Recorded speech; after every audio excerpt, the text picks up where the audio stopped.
All right, hello everyone. We are through the midterm and we are making progress. I will get the midterms back to you graded by the start of the next class. So today I want to talk about the final. You'll have plenty of time to work on the final. It's due on December 8th, so you have over a month now to work on it.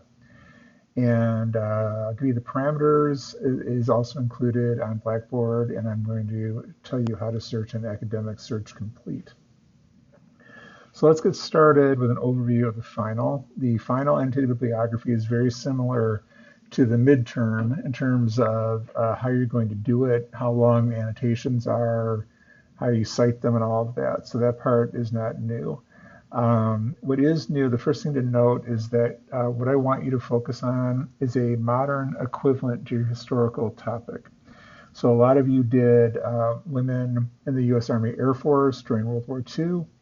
So obviously an equivalent today would be women in the military and their experiences, women pilots in the military, or even possibly women pilots, maybe in the airline industry or something along those lines, where it's predominantly male. So that would be an example. Each of you did slightly different topics, so obviously it would be individual to what you're working on, but that's the general idea. All the sources you're going to use for the annotated bibliography must have been published in the last 10 years. So that's another thing to note. I want it to be current news items, so nothing before 2010. And we are going to go beyond looking at books and encyclopedia articles, which you were doing for the midterm. We're going to look at journal articles. We're also going to look at legislation, interviews, and other kinds of information that you can access. The databases I'm going to have you look at for the final are Academic Search Complete, which I'll go over in more detail in a subsequent video. CQ, Press Library. CQ is Congressional Quarterly, so that's a legislative source of information, or you could use the Thomas Legislative Information, and that is the official page of the United States Congress. Either one of those counts for your legislative information. And then Opposing Viewpoints is a database I'll show you next class that is a good place to go for interviews. All right, so I'll explain a little bit more about why these are important in the next slide. So as I said before, the midterm is going to generally look like the final. He'll send it to me the same way. I know there were some problems with the Blackboard link. I think it's because I put down the due date as November 3rd at 9 a.m. and maybe it didn't go live until that time. I'm not sure what the problem was, but again, we'll get that ironed out. And if the Blackboard link doesn't work for the final, we'll do the same thing where you can send it to me by email. But let's see if we can get the Blackboard up and running. Okay, so your final annotated bibliography must include the following. Important to note, again, all this is also attached on Blackboard. You need to have 2 peer-reviewed scholarly articles from Academic Search Complete. And I'll explain more about what a peer-reviewed article is in a minute. But you need 2 peer-reviewed scholarly articles from Academic Search Complete on your topic. You need to have 1 article relating to legislative analysis from CQ, Congressional Quarterly, or 1 bill from Thomas Legislative. So you have to have 1 piece of legislative, either analysis or an actual congressional bill relating to your topic. If you choose a bill from Thomas Legislative, please read the full text of the bill and discuss the bill in your annotation. And again, I'll show you how to search Thomas and CQ next week. You need to have 1 interview with an individual involved with your topic. This is similar to mentioning individual in your midterm, but this time I want you to find an interview with a living, breathing person. Okay, so pick somebody, find someone who is important enough to your topic that they've actually been interviewed. It could be a famous person, could be a politician, or it could be someone who's not famous but who's been interviewed because they're relevant to the topic. You need to pick 1 article from a biased source on the left. Again, I'll go over that in more detail later, but I want you to look at something that's very liberal and to try to identify the liberal bias. And also you need to have 1 biased source from the right, which is conservative. These are all of, so like you see under the left, I list Mother Jones, The Nation, The New Republic, Dissent, Harper's Magazine, The New Yorker, The American Prospect, The Progressive. You have to pick from one of those sources. You can't come up with something else. So it has to be from one of those sources. And the same thing from the conservative sources. You have to pick from one of those. Okay. And again, I'll show that how you do that in the next class.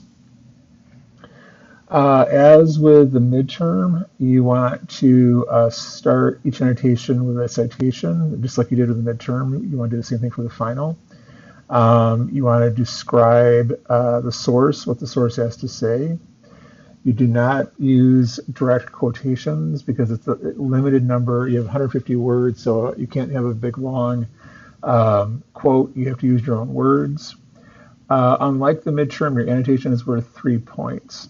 So make sure you read it over carefully. All right, so again, no typos, no grammar issues, and it has to be a minimum of 150 words. Academic Search Complete and peer review. So again, I'm going to show you more about actually searching on Academic Search Complete, but I want to describe what peer review means. I know a lot of you have heard the term peer review, and I want you to understand it rather than just knowing what the term is. So the peer review process is important. Basically what happens is if you ever write a manuscript, if you write a paper that you think is worth publishing, or your professor thinks is worth publishing, or your research advisor or whoever thinks is worth publishing, you are free to try to do that. And what you'd want to do is to send it to an academic journal. And the academic journal obviously has to relate to your research, but there's an editor of the journal.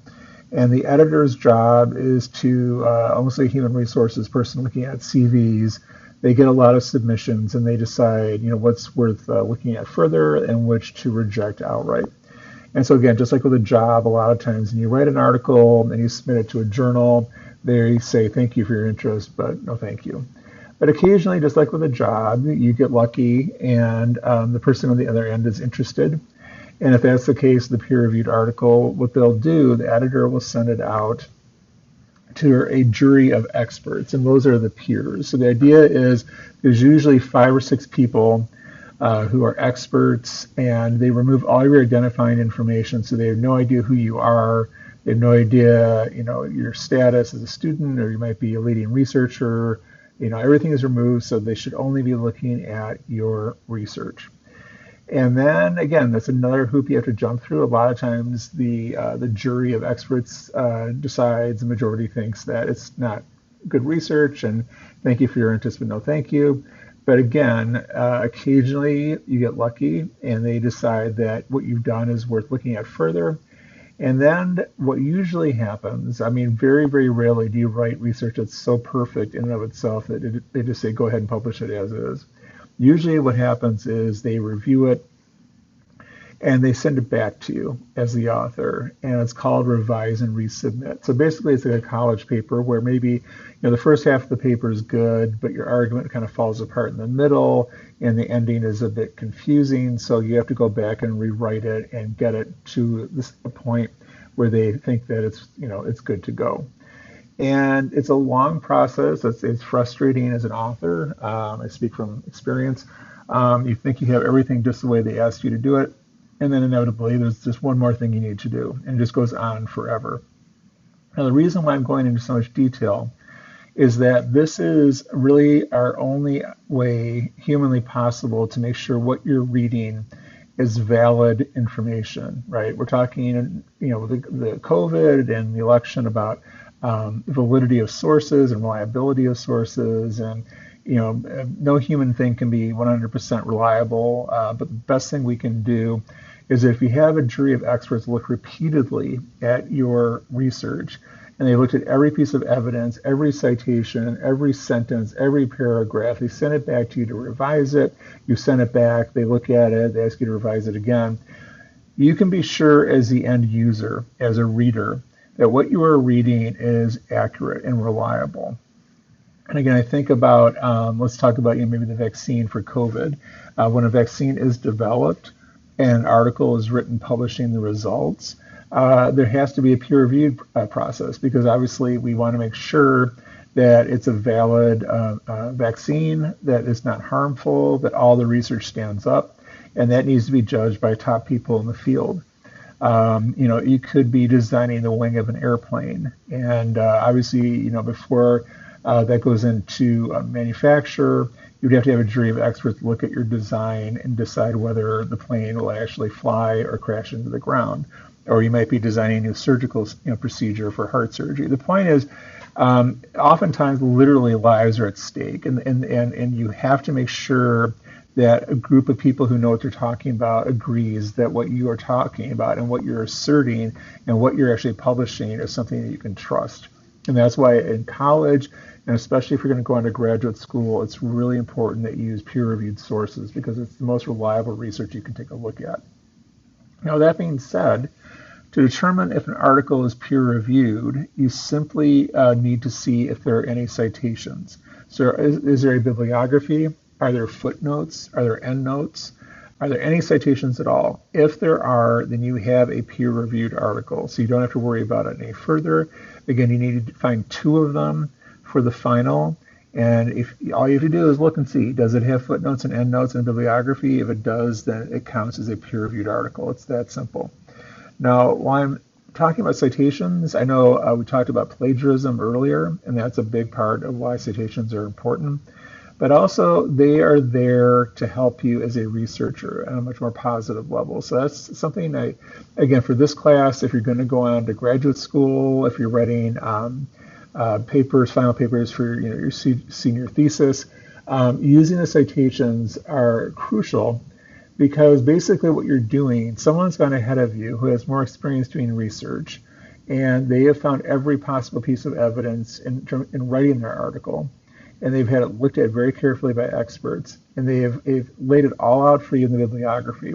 So all you need to do, if you find one good article, is look at the citations and look up those sources yourself. That's actually not plagiarism, that's actually doing good research. So if you find one good article about women in the military for this assignment, look at the bibliography, that's all the citations, and then pick another one and look it up through the databases and read the second one if you're having trouble finding more than one. All right, so that's something that's really crucial to keep in mind. Now I'm going to show you how to do some searches, but what I've included on the Blackboard page, I've included an Academic Search Complete worksheet. And the idea with that is I want you to fill out the sheet, answer the questions, and then send it back to me in an email as an attachment. It's not a graded assignment, but why I'm having you do it, and normally I'd have you do it in class, but we can't do that this year. I want to use it to assess where you are in terms of your ideas for the final topic. And it's also an easy way for you to find one peer-reviewed article. So fill out the worksheet, send it back to me in an email attachment, and I will give you feedback on whether your final topic sounds like it's going to work or not. And in the process, you're also going to find one of your 2 peer-reviewed articles. Okay, so I'm going to stop now. I will show you how to do the searches in the next video.